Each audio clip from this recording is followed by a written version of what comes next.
حضرت سیدنا ابو صالح موسیٰ جنگی دوست رضی اللہ تعالیٰ عنہ، آپ ایک دن کہیں سفر پر جا رہے تھے تو راستے میں آپ کو بھوک نے ستایا، تو آپ نے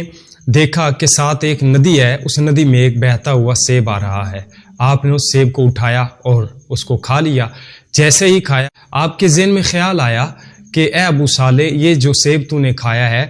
یہ اس کے مالک کی اجازت کے بغیر کھایا ہے،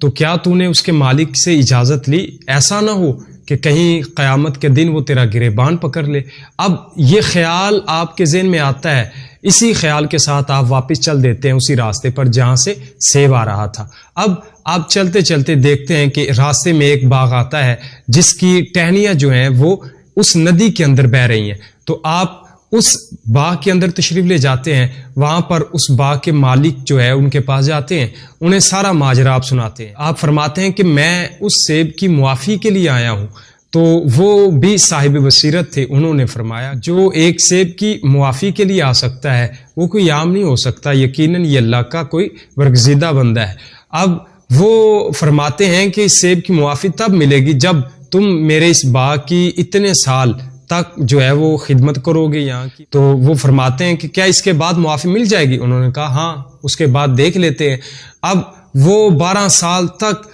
اس باغ کی رکھوالی کرتے ہیں، وہاں پہ کام کاج کرتے ہیں۔ 12 سال جب مکمل ہوتے ہیں پھر عرض کرتے ہیں کہ حضرت اب معافی مل جائے گی؟ انہوں نے کہا نہیں، ابھی میری ایک اور شرط ہے۔ انہوں نے کہا حضرت وہ بتائیے۔ کہا وہ یہ ہے کہ ایک میری بیٹی ہے جو اپنی آنکھوں سے معذور ہے، جو اپنے کانوں سے معذور ہے، جو اپنے ہاتھوں سے اپنے پاؤں سے معذور ہے، اس کے ساتھ تجھے شادی کرنی پڑے گی، نکاح کرنا پڑے گا، اس کے بعد معافی مل جائے گی۔ آپ نے کہا ٹھیک ہے، مجھے یہ بھی منظور ہے، ہاں قیامت والے دن جو ہے وہ میری پکڑ نہ ہو۔ آپ اس خیال کے ساتھ آپ نے دیکھیں 12 سال رکھوالی کی، اب یہ شرائط بھی منظور کر لی، مان لی، اور اب حضرت ابو صالح موسیٰ جنگی دوست رضی اللہ تعالیٰ عنہ، آپ نکاح ہو جاتا ہے، اپنی اہلیہ محترمہ کے پاس جاتے ہیں، تو جب دیکھتے ہیں اندر تو ایک نئی نویلی دلہن جو ہے وہ خوبصورت دوشیزہ بیٹھی ہوئی ہے، تو آپ فوراً واپس آ جاتے ہیں اور کہتے ہیں حضرت کوئی غلط فہمی ہو گئی، جو نشانیاں آپ نے بیان فرمائی تھی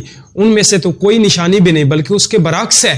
وہ تو حسین و جمیل خاتون اندر بیٹھی ہوئی ہے۔ انہوں نے کہا کہ اے نوجوان، میں جانتا ہوں کہ جو اندر بیٹھی ہے وہ خامیاں اس میں نہیں، لیکن جو میں نے بیان کی تھی کہ وہ آنکھوں سے معذور اس لیے ہے کہ میری اس بیٹی نے کبھی بھی اپنی آنکھوں کے ساتھ کسی غیر محرم کو نہیں دیکھا، میری اس بیٹی کے کان معذور اس لیے ہیں کہ اس نے کبھی غلط بات اپنے کانوں سے نہیں سنی، اور یہ اپنے ہاتھوں اور پاؤں سے معذور اس لیے ہے کہ اس نے کوئی غلط کام اپنے ہاتھوں اور پاؤں سے نہیں کیا، یہ اس کی طرف چل کے نہیں گئی۔ تو دیکھیے کہ جب ماں اور باپ کا تقوی اور طہارت اس بلند معراج پہ ہو، اس بلندی پہ پہنچا ہو، تو اللہ تعالیٰ پھر بیٹا بھی غوث اعظم غوث جلی عطا فرماتا ہے۔ تو ہمارے شہنشاہ بغداد رضی اللہ تعالیٰ عنہ، آپ کے والدین طیبین طاہرین وہی حضرت ابو صالح موسیٰ جنگی دوست، وہ نوجوان ہیں، اور